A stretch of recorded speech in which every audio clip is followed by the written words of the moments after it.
My boy, Shark, My guy, appreciate you having me, man.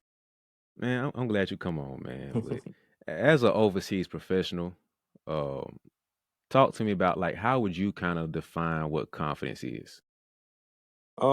I think confidence is like just a testament of your work that you would put in over time. Um, just repetition and muscle memory.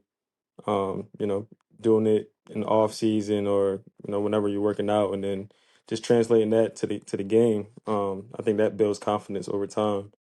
I know for me personally, like I've always been a high confidence guy. Just coming from Philly. Um, you gotta have confidence. You gotta be tough in order to play here and to make it out of here. So, um, I played in crazy environments my whole entire life, and I feel like that's always built my confidence. And like we talked about in the past, I'm a smaller guard, so I mean you kind of have to have that confidence to just to be effective out there on the court. But just over time, I think it just comes from the work that you put in. Yeah, I'm a Kobe guy, so hearing you talk about that is like reminiscent of what Kobe would talk about. It's like, man, I feel confident in this game winner. I feel confident in hitting this shot and this move because I put the work in so many times during practice and Hmm. during training sessions when I'm by myself. So that give me like little whispers of what Kobe would talk about. So with are you like a Kobe fan too when it comes to that? Yeah, I'm definitely a Kobe fan. It's crazy. Like when I was younger, obviously I'm a huge Allen Iverson is my favorite player of all time. But the city hated Kobe, and he's from this Yeah. area. So everybody I was around, like they hated Kobe, but I've always just respected and had a love for him. Just how he went about himself and carried himself, and just the things that he's accomplished in the game, and just the work that he put in. So I've always been a Kobe fan. Yeah, it's always kind of weird hearing how y'all hated Kobe, or the city hated Kobe, especially Hmm. like you said with him being from there. But that's how diehard y'all were. It's like, bruh, if you ain't rocking sixes on your chest, I can't rock. I Yeah. don't care if you from here, you love us, we hate you for right now, man. No, for Once the sure. game over with, we rock with you. But like, if you ain't And AI and your crew ain't rocking with you. and it didn't help that they beat us in the finals in '01. So Oh yeah, yeah, yeah.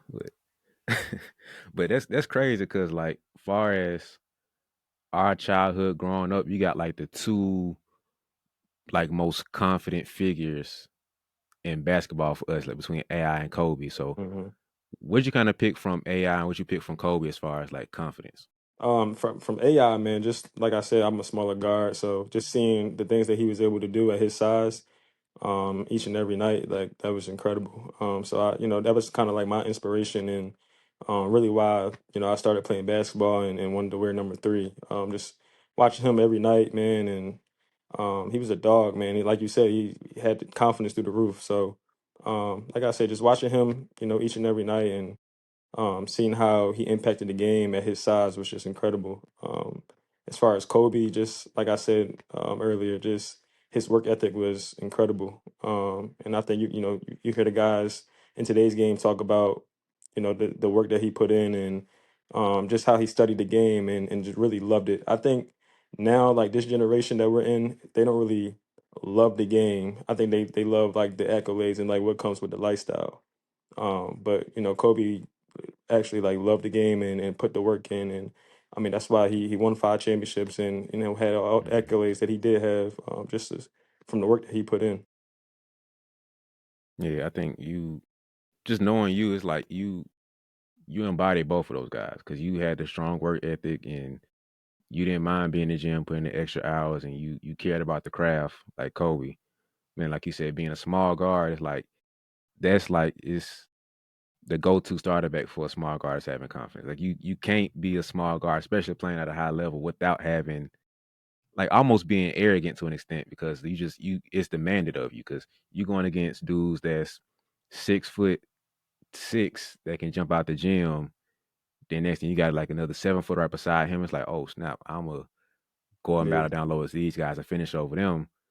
But you got to like you got to figure it out. And if you go in there weak and you go in there insecure, it's like they're gonna eat you up for lunch. And yeah, well, for pause, sure. but like it's crazy, bro.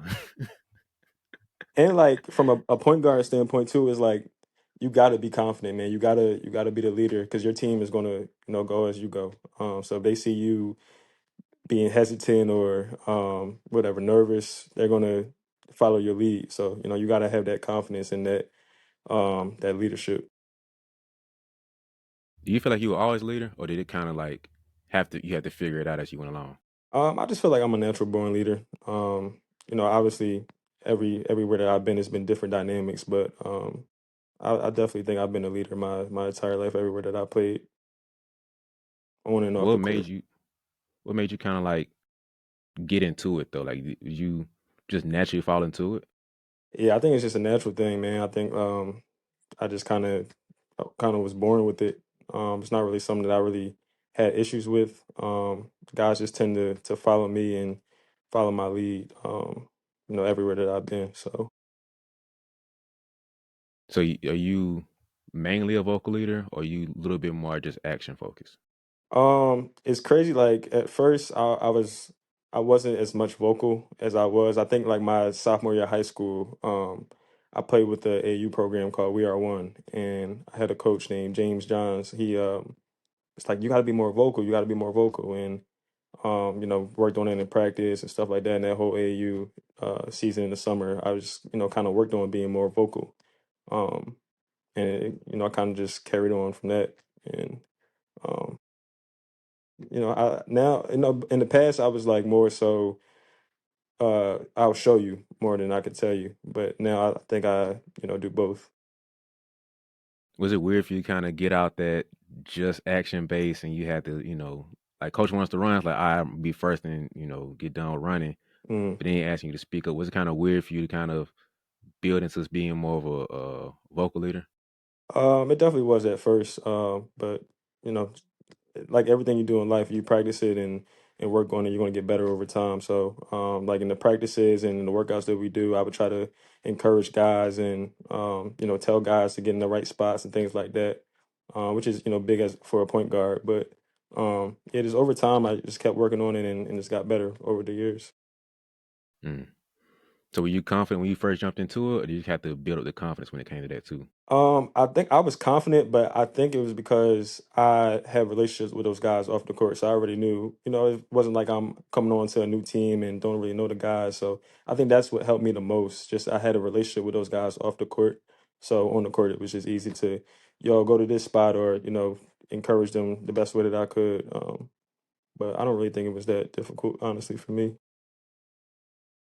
That ain't really surprising knowing you, bro, because you always Yeah. seem like you would just be you no matter Hmm. what, and I don't feel like you would ever come at somebody crazy just because you're a leader or whatever, or you Hmm. just feel like you got it like that. So you always like, hey, you tripping, bro? Like, what you doing? Like, you Hmm. hold them accountable, be direct and firm with them, but you're not gonna just uh go overboard and feel like, oh, I'm the leader, I'm the point guard, so I can do what I want to Right. do.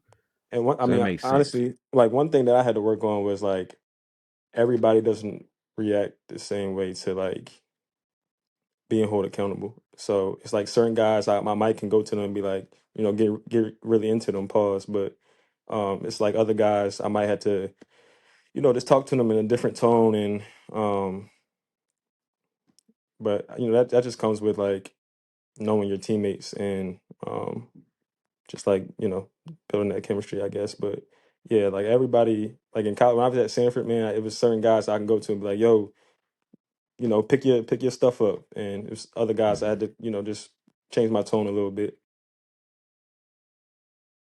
Man, okay, I heard somebody on a podcast not too long ago talk about how by you being more flexible in how you talk to people, it's kind of like you being soft on them. And like one person was saying, like, nah, you got to be able to adjust and stuff because you got to be flexible with it because everybody don't receive it that well.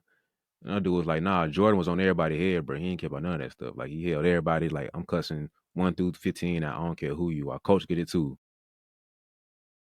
But I feel like it's smart to be able to adjust to whoever you have. Yeah, for sure. So it's that kind of where you got that first instinct of like the Kobe Jordan mentality or that Philly mentality, and you just like went at everybody head just more direct, or did you have to adapt over time and just soften up? Like is that kind of how it started for you, like the Philly One hundred Kobe percent, mindset? 100%. Definitely had to adapt, man. I mean, like when I was in high school and stuff like that, like obviously we all from the same area, so I could talk to them however I wanted to. But like when I got to Sanford, and you're dealing with different personalities, and guys come from different areas. It's like you had to adapt, because not everybody handles that the same way. But I mean, that just comes from knowing your teammates and really getting to understand them and what works best for them. You ever stepped on the court and it's almost like you forget how to hoop? Like you were just killing it to practice before, but then the game time hits and warms you a little less confident, little not feeling as much. But then the game hits. It's almost like somebody took your controller and they unplugged it and it just turned it off. It's not working anymore. So now game time coming, you start pump faking on wide open shots, and on the fast break you're hesitating. And by the end of the game, the coach is like, "Who is this kid? Why are they on my team? How did they get on my team? I don't recognize this player anymore." It's almost like that Space Jam scene when the NBA players got their talent stolen by the aliens, and they start looking around like, "Where am I? What is going on with me?" Come on, we're okay. We're okay. You're all right. Come on, let's go.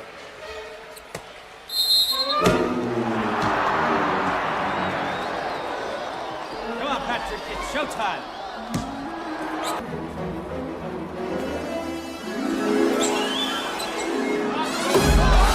And I get it. I feel you. Confidence is a really tricky thing. It's weird. But I got some good news for you right here.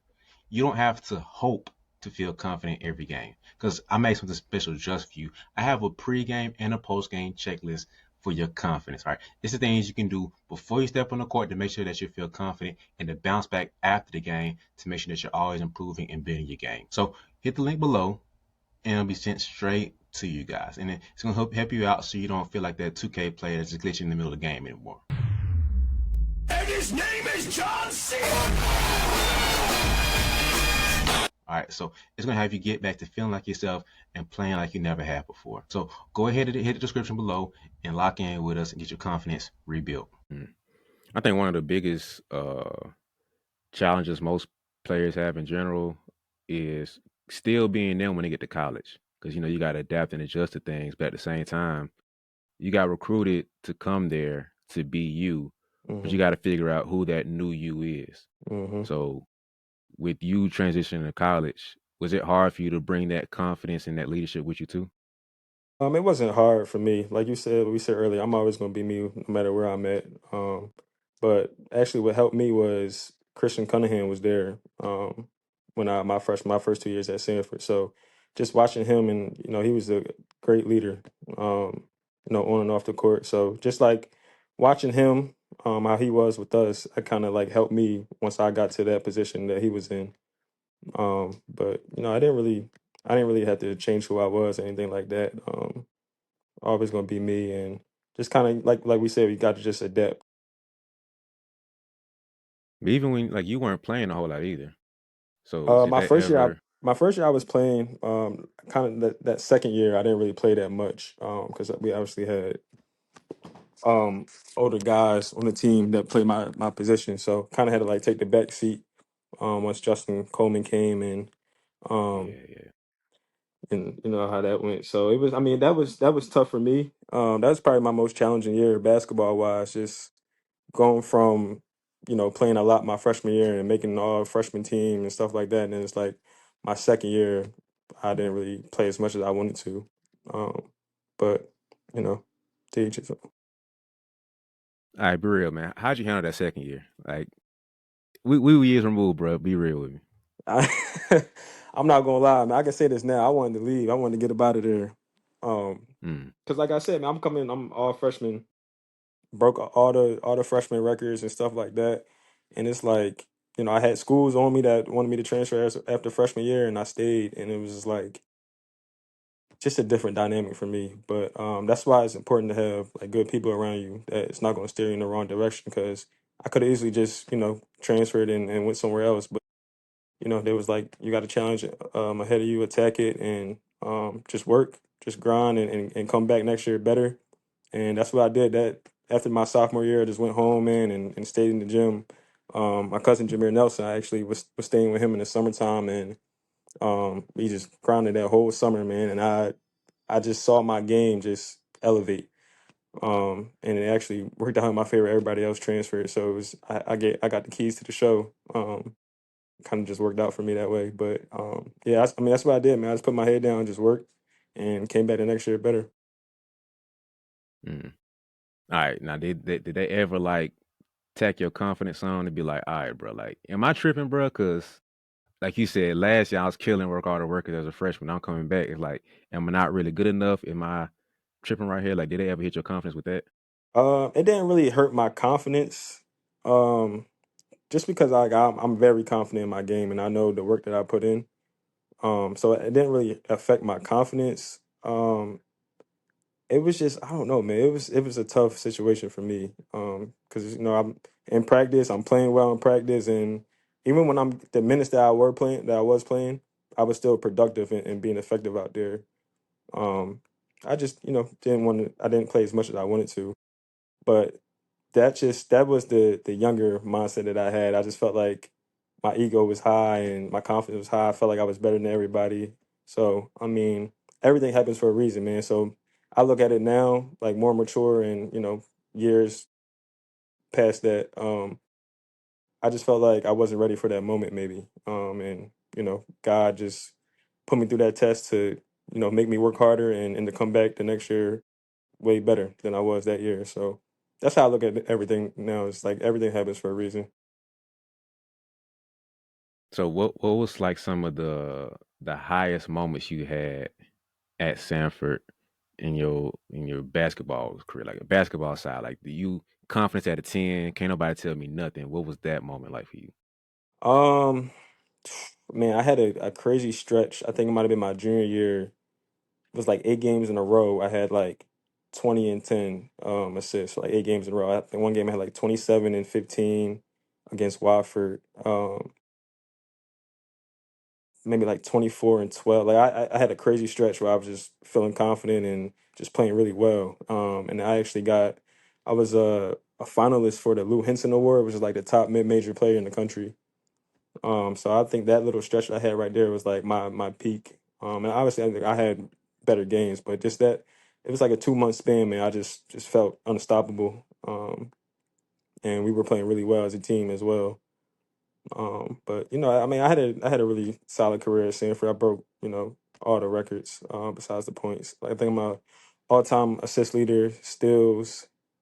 I think I'm fifth in scoring. But yeah, I mean, I had a pretty solid career at Stanford. I ain't gonna lie, bro. You probably might be safe for most of them records because the way folks transferring stuff now, you probably ain't gonna have to worry about it. You ain't lying, man. I'm not going. They got a kid named Rylan Jones, I think that's his name, at Yeah. Sanford now. Mhm. If he was there about 4 years, I might have been in trouble. But he, like you said, the transfer thing, man, it's crazy right now. So guys Yeah. are staying at a year or two at schools, and the NIL money is they're just going wherever the money's at now.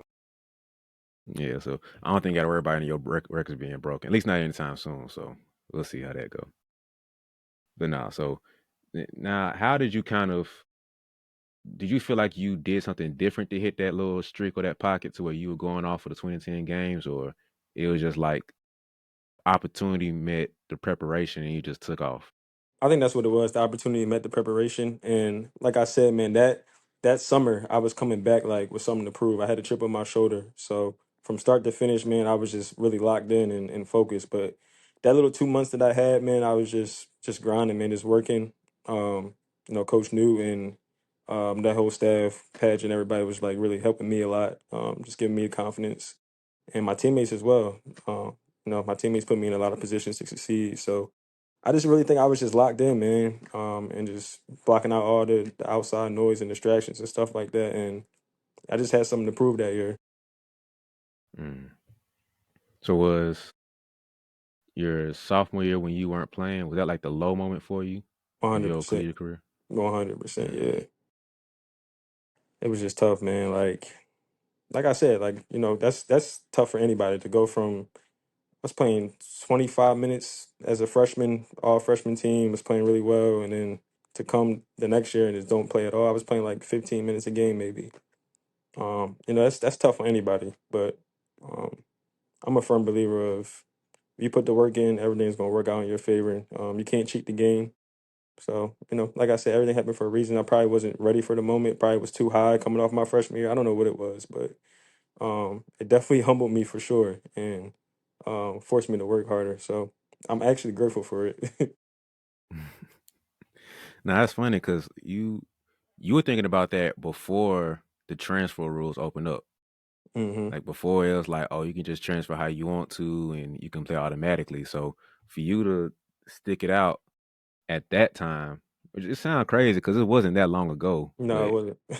it feel like it's 30 years ago that we talking about it. But hmm for you to stick it out during that time says a little bit something about you, um, because you could have, like you said, you had offers, bro. It wasn't like you Yeah. just transferring, you was gonna shoot in the dark, but like you had hmm offers, you had opportunities, had a great year. So if you to stick it out and be like, all right, bro, like J. Cole and CC got to leave at some point, bro. So I'm Right. gonna just stay here and stay here and do what I can, man. So Right. did that like did the fact that they were gonna leave make you want to stay and keep you, tamed, I guess you can say, or the fact that people around you really kept that bug in ear about just relax, chill out, your time gonna come. Like what kind of kept you sane and kept your confidence right at that point to not just want to transfer and do everything else? I think it was just the people around me. Um, I was calling my cousin, my mom almost every day, like, yo, I'm ready to leave. I need to come back home. But they told me to just thug it out, man, stick it out and just work. So I think they played a big factor in me staying. And it's crazy. So the coach that actually recruited me to Sanford, he left after my sophomore year. So once he left, I really wanted to leave. I'm like, dang, my man's gone. He not here with me. There's no point for me to stay. But they was like, no, man, like it's gonna work out. That's what I'm saying. Like it's super important to have good, solid people around you that's not yes men. It's not going to tell you what you want to hear. They're going to tell you what they think is best for you, and that's what's really going to benefit you in your career. So I gave all things to them. Without them, I probably would have left. Honestly. Hmm. All right, so let's skip ahead a little bit and jump to you being a pro. hmm Bounce around a little bit being a pro. Actually, let's break down where you've been. All right, so you left Sanford. hmm What was the first stop? First year I was in Germany, Pro A League out there. Second year I was in Poland. I had some personal stuff going on, so I actually was in Poland for like 3 4 months, and then came home and was with the Sixers G League. Played one game with the Sixers G League, got COVID, and was sick for like 2 months, man. It really broke down my body. And then towards the end of that year, I got signed with the squadron in Birmingham, Pelicans G League. And then next year I went to Sweden. And last year I was in Turkey and Romania for like the last 2 months of the season. Hmm. All right, so let's go back to COVID year. hmm You got sick, and body not acting right to COVID, and you can't hoop, you can't really do anything because you know you that level of sick. hmm What was your mental space like during that time? Low. I was really low. That was probably the lowest I've ever been, honestly, in my career. I know I said my sophomore year at Sanford, but that year was just tough for me, man. My mom had breast cancer, which is why I came home from Poland. And then, like we said, I got sick and just really broke down my body. So it was just really a low moment in my life. But I got through it. Worked to get back. The COVID really messed up my body, man. Like I lost all my muscle that I had and just felt weak for a long period of time. So I mean, it took a lot for me to get back and to regain all the muscle that I lost. And it's really like I tell people this all the time. Like it doesn't take long for you to get out of shape. So that was probably my toughest battle that I had in my career. But I mean, it all worked out in my favor at the end. Hmm. I'm trying not to jump ahead, but like that was tougher than what you in right now. Yeah, I think so. They neck and neck. They neck and neck. That was more. I don't know. I don't know. This might be more tougher. I'm not gonna lie. But as far as like just how my well being, like my happiness and my energy, that was probably the lowest that I've been. Like what I'm attacking now is like I'm not really low about it, sad about it. I kind of like when it happened, I was like it kind of motivated me to work and to come back from that. Or maybe we could talk about that later on, but that was just like I was in like a depressed state, man. I was just really low and it just sad. That second year. And I think I wouldn't be surprised if you said that COVID year was tough because, like you said, you're dealing with your mom too. So like Yeah. that's a whole nother level of like Hmm. mental and emotional battle you got to deal with. And then the way people were talking about COVID at that point, there's no telling what you were going to turn out to. What direction you could have went. So I wouldn't be surprised if you said that one was tougher. But how did you kind of keep yourself sane throughout all that going on between you and your mom dealing with health challenges and you still trying to come back and hoop? How did you kind of keep your mind in the right space, even though everything was going left at that point?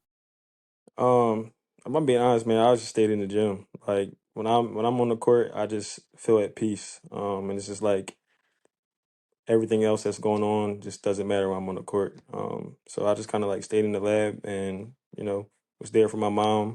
Um, much as I could be. And she kind of like just seeing her go through what she went through and how positive she was, that kind of like gave me life again, man. And it's like she really didn't complain at all. She attacked the chemo and just really worked to get through what she was going through. Didn't complain not one time.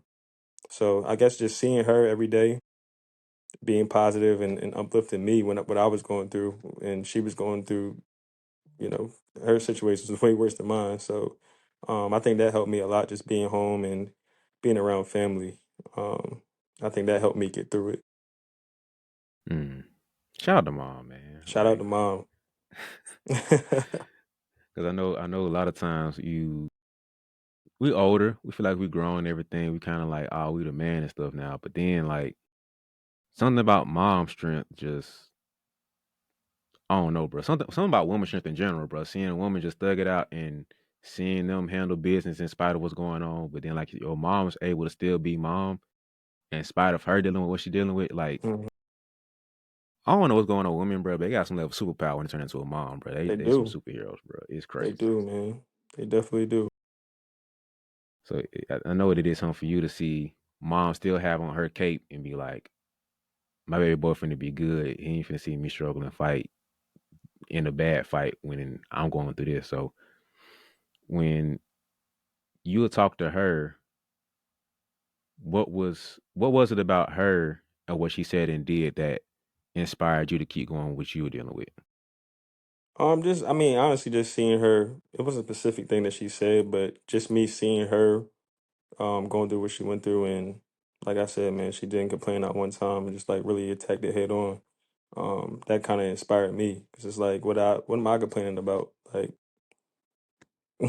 whatever, I'm sick right now, or I don't, jobless or whatever I'm going through is way less than what she's going through.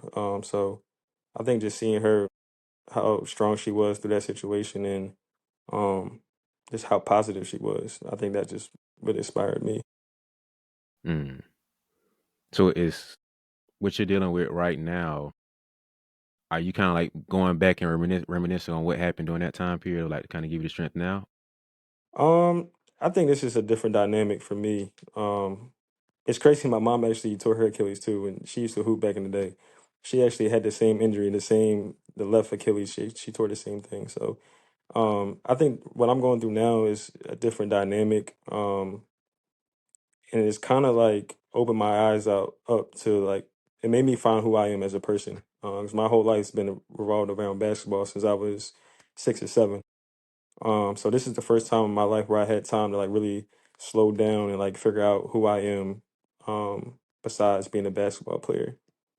Um, and like I told you earlier, like when I first got the injury, I had reached out to some guys that tore their Achilles, and they were telling me like it's gonna be tough mentally. You'll be fine physically. You'll tech rehab, and with all this new technology, like back in the day, you tore your Achilles, your career was over. But we got the new technology now, and the doctors are great. So it's easier to come back from now than in the past. But they were just telling me like it's gonna be tough for you mentally. And at first I was like, nah, I don't agree with that. Like I'm cool right now mentally, but like I would say like September, October, once like the season really started and I'm watching these games and seeing guys that I know play, it's like dang, like okay, I'm starting to I see what they're talking about now. Like I wish I was out there playing and it's just tough, man. But it's definitely more mental than the physical part. But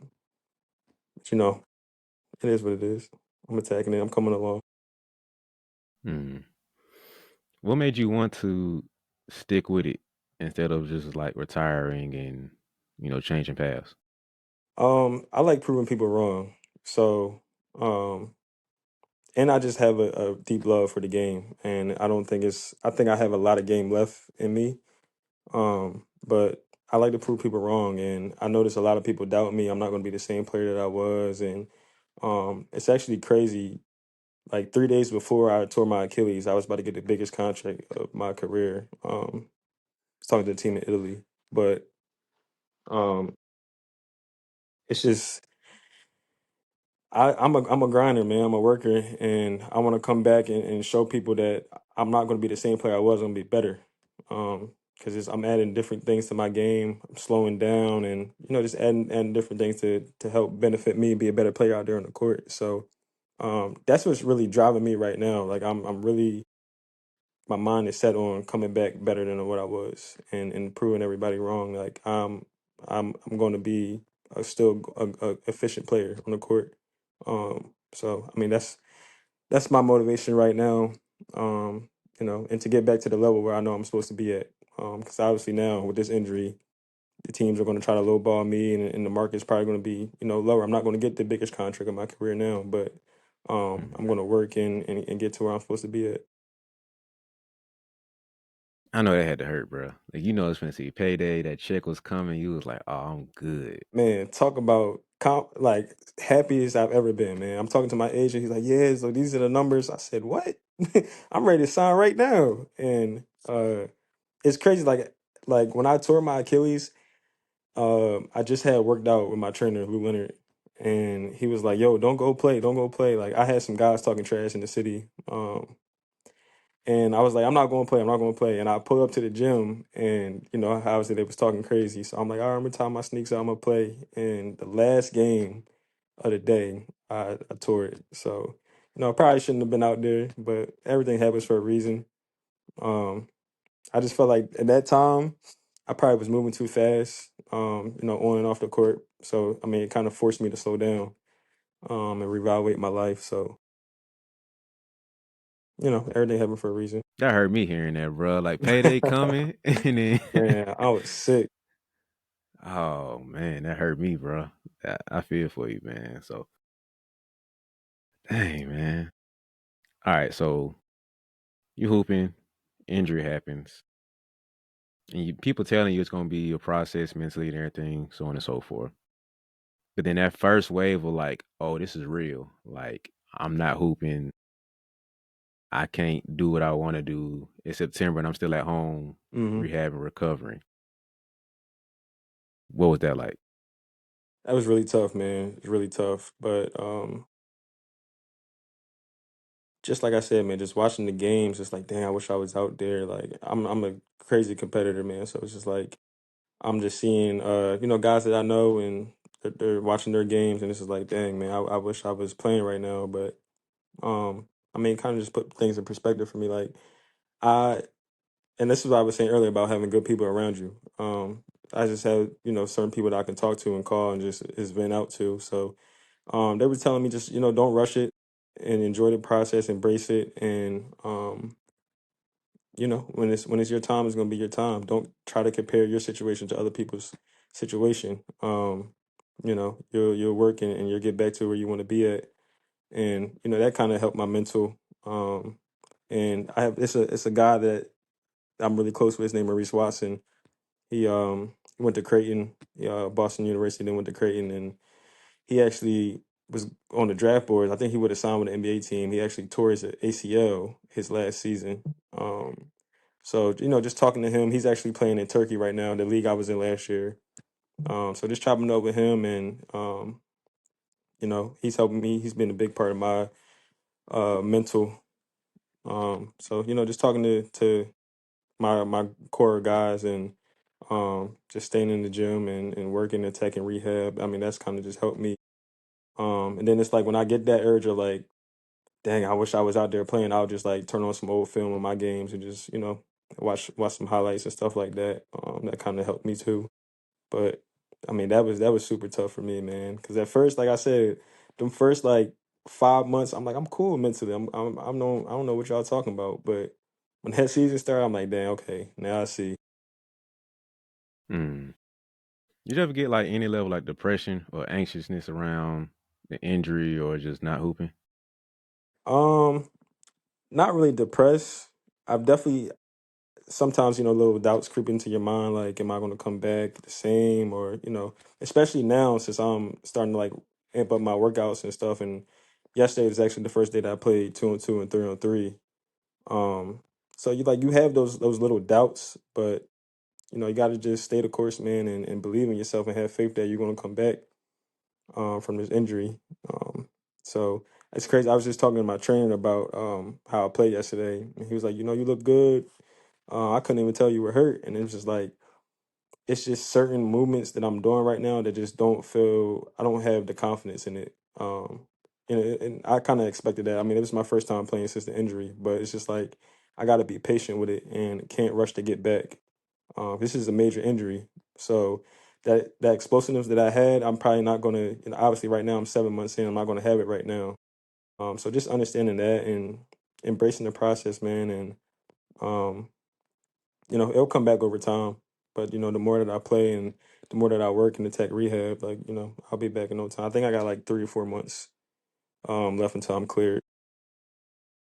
Yeah, I just been ask you about like the confidence in your game and doing certain moves. 'Cause I think that's the first real hurdle you have to climb of like, I did this move before, but it don't feel exactly the same way as you used to. Or like, can I cut how I want to? Can I cut as aggressively as I want to? Can I land how I want to? So before you can't even think the game anymore because you think it's so much internal. Like, bro, can I defend? Can I turn and cut like I want to? Can I cut him off? Can I jump for this block? Can I jump for this rebound? That you got to analyze so much internally about your body before you can even get to the skill part of like shooting, making a layup, and actually just reading the game.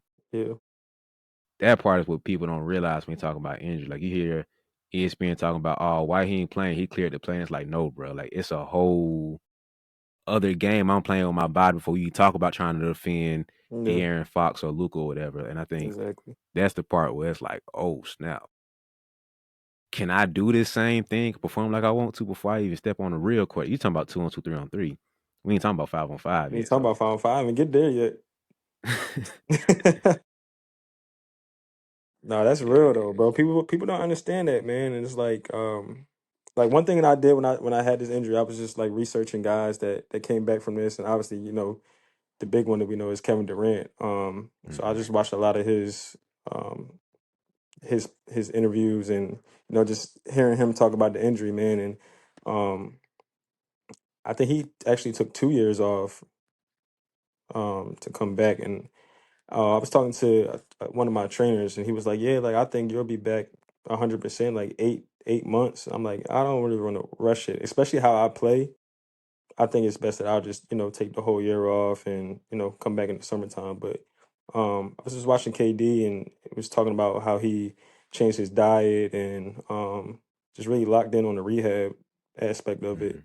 And then I guess that whole year, as he did that, and then that second year, he kind of just like worked on his skill and got over the mental hurdles and stuff like that. So, that's just what I'm going through right now, just getting over that mental hurdle, and it'll come over time. The more that I do and start playing, I'll get that explosiveness back and that confidence back in that league. So, just staying at it, attacking it.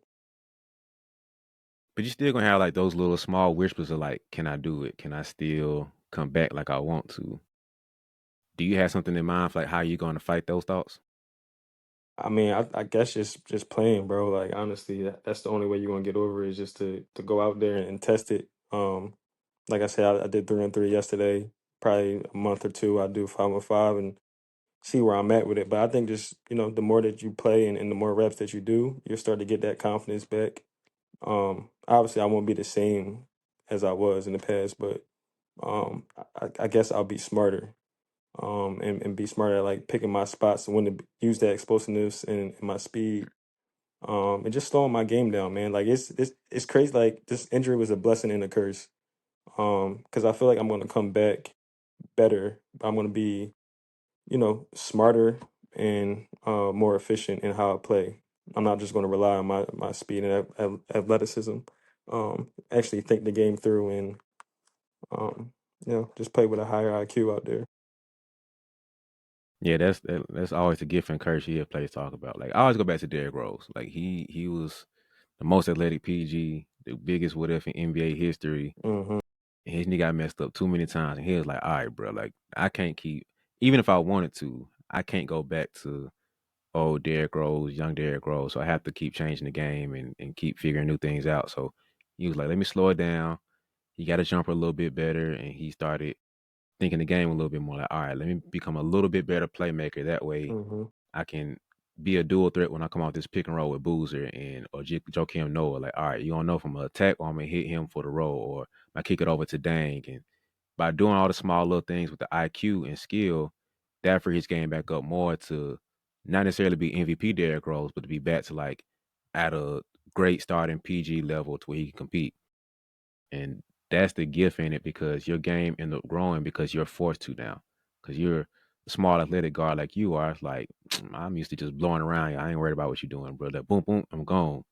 So how's that mental adjustment being of like, all right, bro, I gotta change my game and change my mindset around how I play. It's been great, bro. Honestly, like honestly, what I've been focusing on is just like getting my shot right. The mechanics, getting comfortable, whatever kind of different step backs that I'm doing. But just slowing down and changing my pace, like it's been great, man. Like I'm looking great in my workouts, and I mean that's something I already wanted to work on before the injury, but obviously now it's forced me to work on it.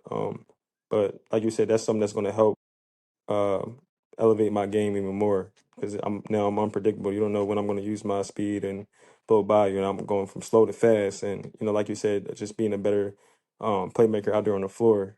Just I'm studying the game more, and just really like everything is just slowing down for me.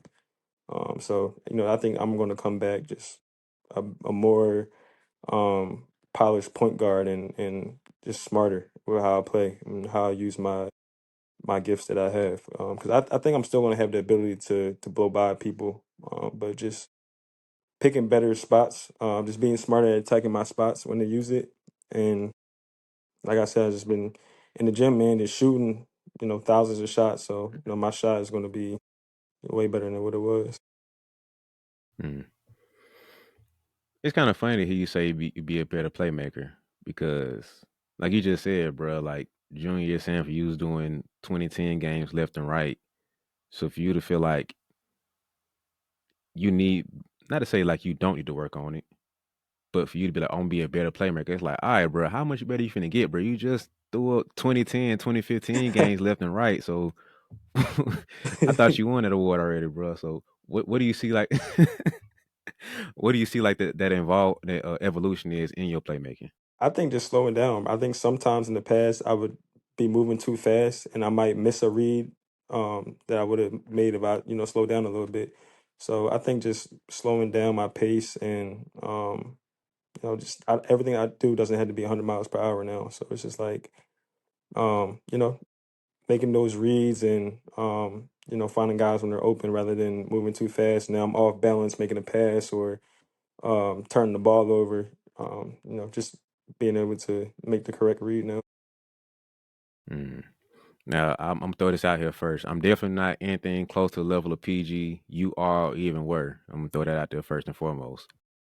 But I'm still athletic. I'm a small guy. We about the same height. I think you might have an inch on me, maybe. But being athletic guard, bro, like that slow down stuff is not fun.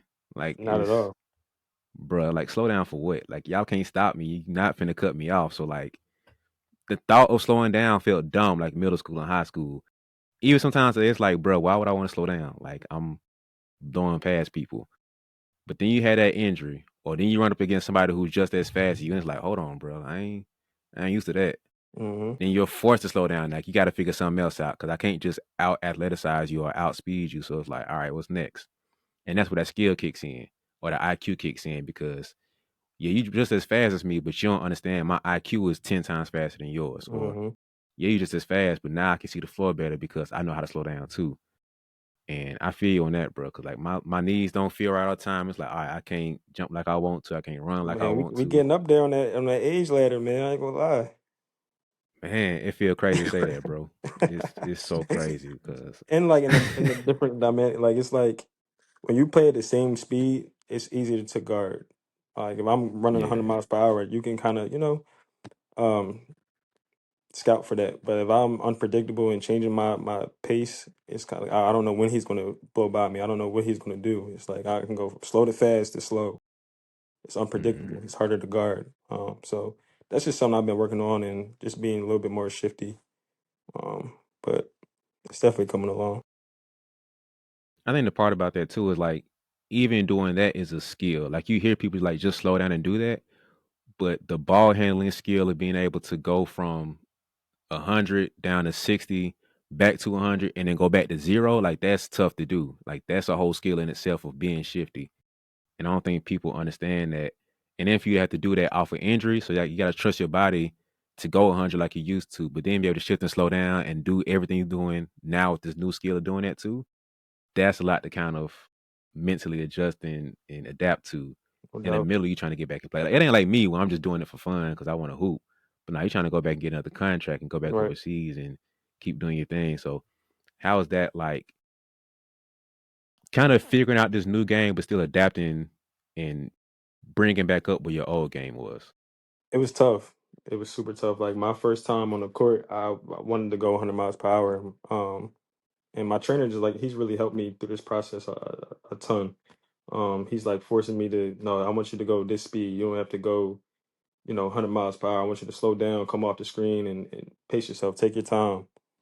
So I mean, just at first it was definitely tough for me because my whole life I just go. It's all new. So I mean that was a challenge in itself. But having my trainer and Lou work with me, he's definitely helped me a lot. Just slowing down and um, just changing my game. Hmm. Has it been hard to kind of change your food and your eating? Not necessarily. I've never really like I wouldn't say I ate bad in the past. But I'm starting to like juice more, a lot of fruits and vegetables, a lot of chicken and steak, like get my protein in. Um, but my diet has always been like up to par, I should say. But that wasn't really a challenge for me, honestly. So what else has been like the challenge around this recovery process besides like the on court stuff and the rehab and everything? What else has been like a challenge you've been dealing with? Um, Finding a job, man. Finding a job. I've been relying off of my contracts these past 4 years, but that's another challenge in itself. Just finding some work to do because it's like I'll go to the gym and then I'll come home and just be bored the whole day. So just trying to like have productive days is kind of tough. Obviously, in the first couple of months in the injury, I couldn't really move that well, so I was just in the house all day, just laying around and stuff like that. But as I was able to like walk around and move, it was kind of just I was just trying to like be more productive in my days and just find something to do. I don't even want to go down that rabbit hole, bro, because that's a whole like I don't even talk about that, bro. We just gonna Man, skip it's over that. stressful, bro. Oh man. But one thing I want to ask you about this too, man. Like in general, we think about people as being confident. Like this is a confident person, especially like with hoopers, because it's like this, like the Batman syndrome, where it's like on the court, I'm Batman. It's like I'm the guy. Yeah, I'm killing everything walking. But then off the court, you just Bruce Wayne. You chilling. Do you have that same confidence mentality off the court too? Yeah, I feel like I'm a naturally confident guy. But obviously, like you said, that character that you put on when you step on the court is like I'm Batman and the confidence through the roof. But I mean off the court I'm kind of like chill. I'm a chill guy. I gotta like be comfortable around you to like really show who I am for real. I'm kind of like laid back, but once you get to know me, I'm kind of like, upbeat and energetic and like to have fun. Um, but it's crazy. I was actually watching I forget what podcast it was, but they were talking about Kevin Garnett. They were talking about how he was like two totally different people from on the court and off the court, and it's like when he's on the court, he turns that character on. Like he's crazy. He's talking crazy to people out there, and he's whatever. He's a competitor. He's talking trash out there and giving people elbows, and there's like off the court, he's the complete opposite. Like really chill, down to earth, and just like to not do too Yeah. much. So that's kind of like who I am. Like once I'm on the court, I'm a competitor. I'm trying to, if you're on the other team, I'm trying to rip your head off, man. Like I'm trying to do whatever I have to do to win. And then like off the court, I'm the complete opposite.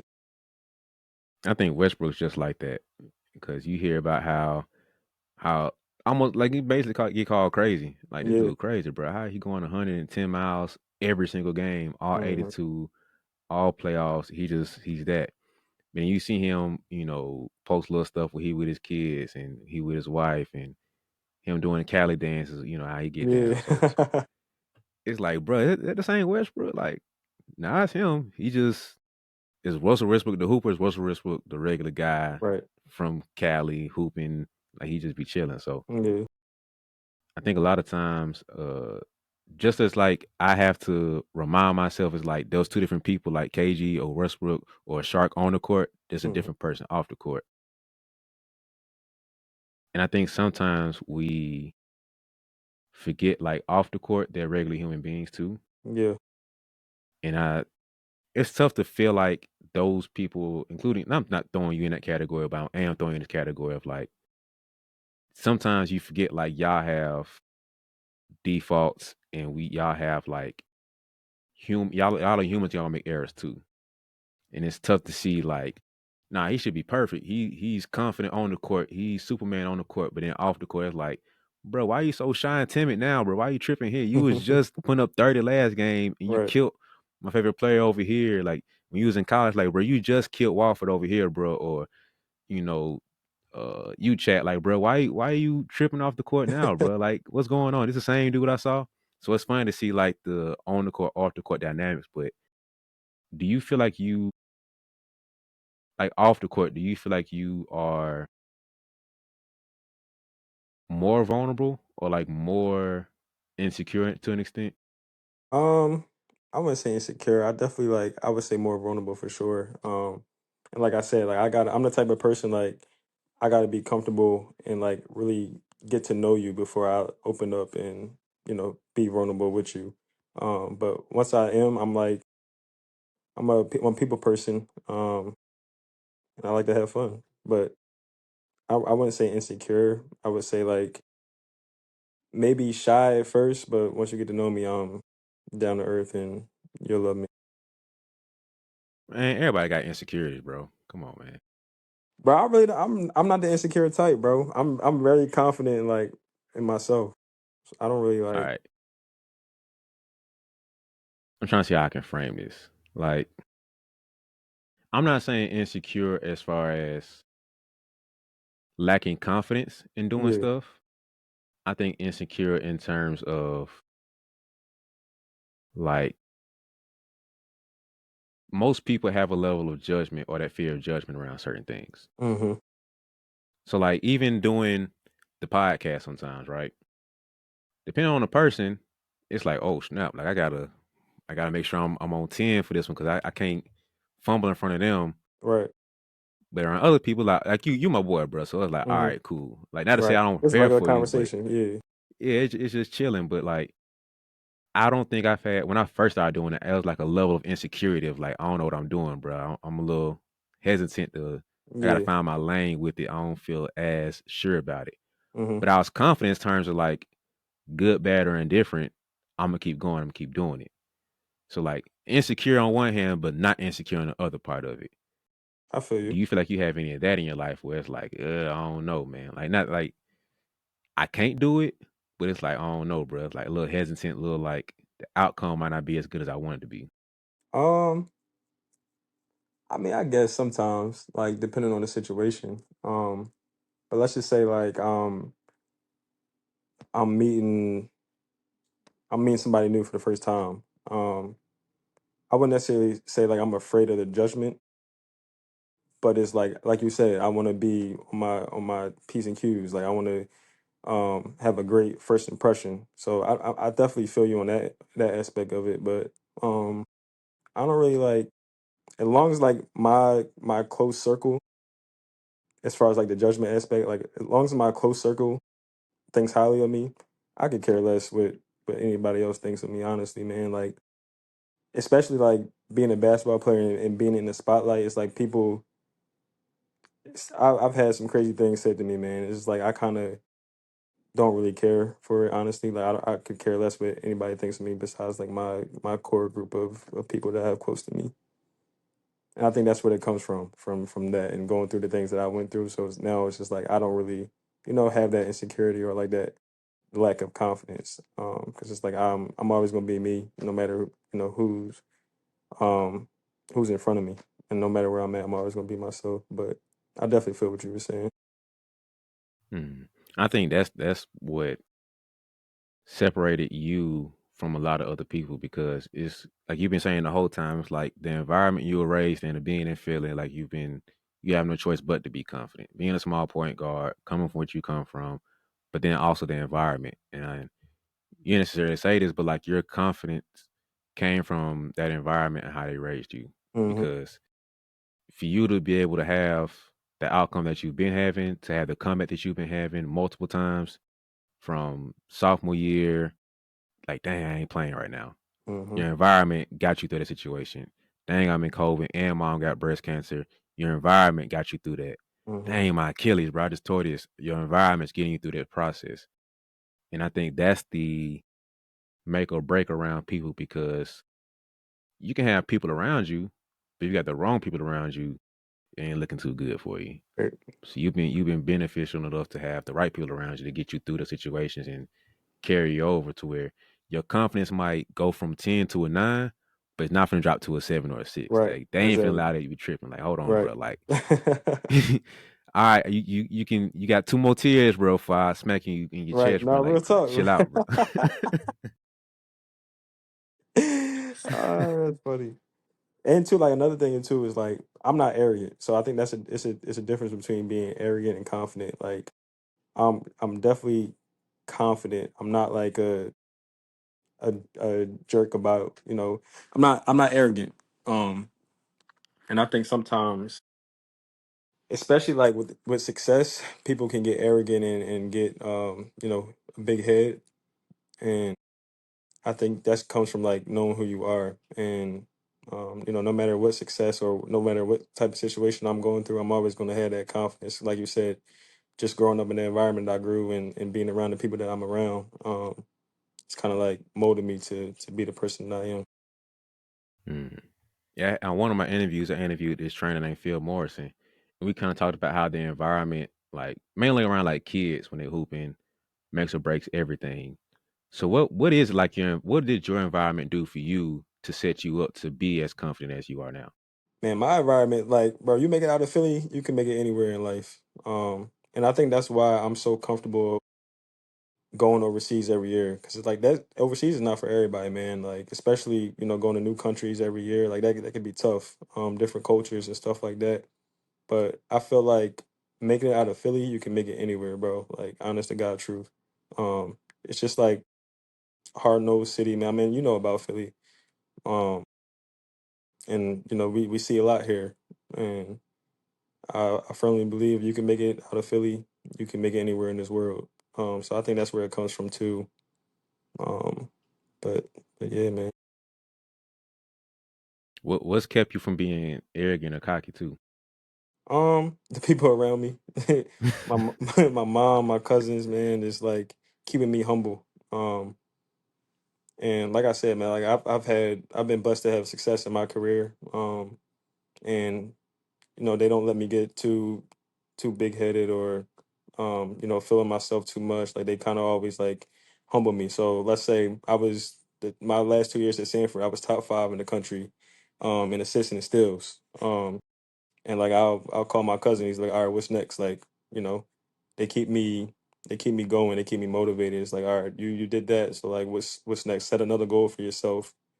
Um, and that's like it's super important to have good, solid people around you, man. That it's not going to steer you in the wrong direction. Because I've seen guys that had talent through the roof, man, and probably supposed to be in the league right now, and just been around the wrong crowd, and it's kind of like led them in on a bad path. So I've always like prided myself in having good, thorough people around me that aren't yes men. It's going to tell me not what I want to hear, but what I need to hear. Mm. I think that goes back to what you said for your definition of confidence. It's basically about putting the work in. And that's what's built your confidence, but that's also what kept you from being arrogant or Hmm. being cocky because there's still more work to be put in. It's like it almost like confidence built you up to be here and you want to tip over and be arrogant, but your boy like, that was cute, bro, but you did 15, bro. You didn't get 20 because you had those 5 turnovers, bro. You tripping, bro. Like, and it's like, dang, all right, let me go back to work. So that builds confidence even more. And you could be arrogant, but it's like, hold on, bro, chill out. Like, yeah, you did play great, but y'all lost. And then y'all lost because you missed those free throws. And like, Hmm. dang, bro, like you can't afford to get too arrogant. So you have to keep building your confidence because the work builds you, but it can also break you in a good Hmm. way to rebuild you. And I think that's you kind of just live through what your definition of confidence is.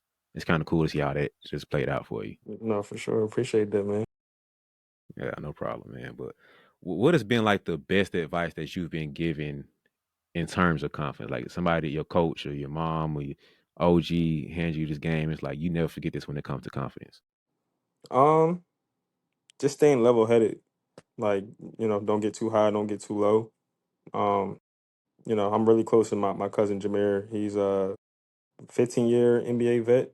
Um, I think 15. But he's a level headed guy. I've never seen him too high, never seen him too low, man. He's always level headed and he just works, man. That was like the first person that I've been around that like really showed me what it means to work hard and to have a work ethic, man. Like this dude had he's got 4 kids and he would wake up 5:30 in the morning and go get 2-3 workouts in and you know go home and be around his family, then go back to the gym at night. So like just seeing how he worked and the success that he had in his career, went to the NBA Finals, played against Kobe, was an NBA All Star, made millions of dollars, and this is like he's never been arrogant. He's never been um, too high or too low. And I think just like being around him and seeing that every day, um, it kind of like inspired me and motivated me to like be like that. That's how I want to live my life.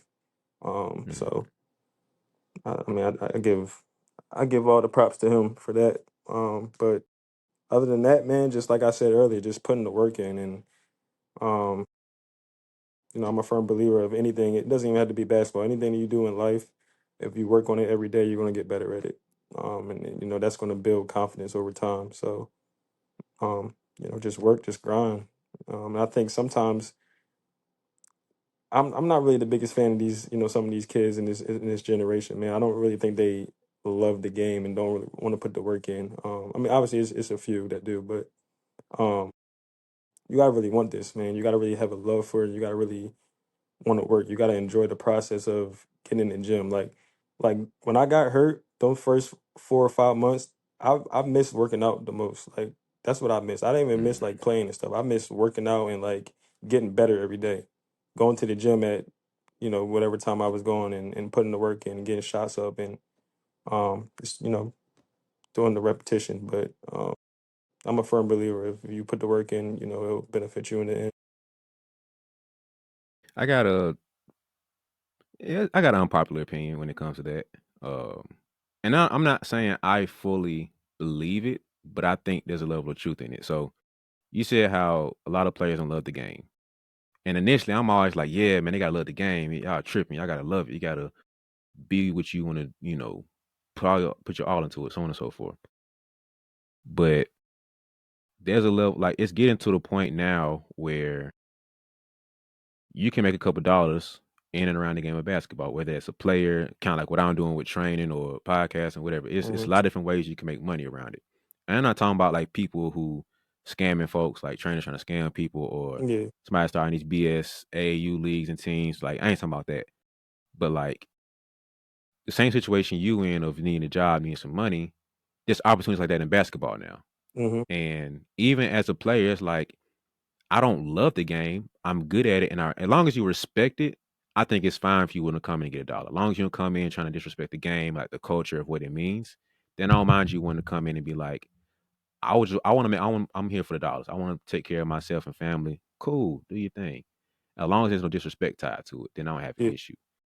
So I got to a point where I don't feel like you have to love the game, but it's definitely different between the players that love the game and people Hmm. that's in for it for a check. Like you can tell, like Yeah, for sure, 100%. it's a lot of dudes in the league, a lot of dudes playing college ball, even your position playing pros is like you like the game and you like making money versus the other folks that love the game. Yeah, I agree with that 100%. I'll say this. I guess like um in my case, like, I had a major injury. You gotta really love basketball to, go through the things that I'm going through with the rehab and, just trying to get back to where I was at. Like you really gotta love it. But I definitely agree with you on the respect factor. Um, like you said, it's a lot of money to be made in this game, whether that's podcast, training, coaching, playing, whatever. So like you said, as long as you don't cheat the game and disrespect it, I don't have an issue with that. But as far as like, you know, the longevity and guys that are playing 10, 12 plus years, like I think you gotta really love it to do that. And um, to each his own. I think social media ruined everything. Social media ruined everything, and um, guys just want to post highlights, and it's just crazy, man. It's just it's a circus right now. But Yeah. to each his own, man. Yeah, it's definitely in a weird spot, but I'm still trying to figure out my own thoughts and opinions around all this stuff because social media has done a lot as far as like folks doing stuff like gimmicks and tricks and stuff, and it's like, bro, just hoop, man. Just go back to basketball. It ain't give you all this cute stuff you want to Right, do. Folks be doing stuff for the gram. It's like, bro, like you can't even do that in the 5-on-5, bro. I don't care about your little highlights. I don't care about your one-on-one stuff. Or right. yeah, you playing fives, but everybody playing trash. So like, all right, cool. Like, That I'm not kill that impressed by that. that kills me, man. Like guys posting pickup highlights. Like, what are we doing?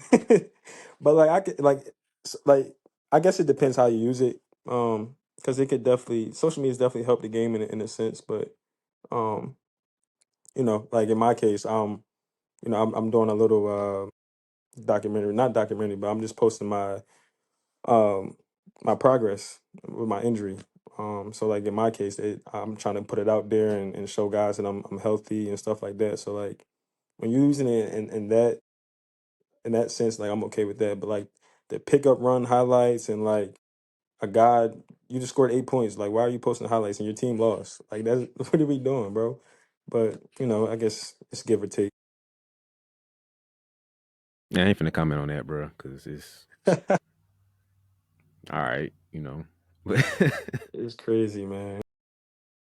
nah, man. So, um, but yeah, if you had to give advice to some young kid who saw you at Sanford or growing up in Philly, confidence a little shaky at times. They ain't figure out how to develop their confidence to the next point. They're trying to be like the next Shark. I want to be confident like Shark is.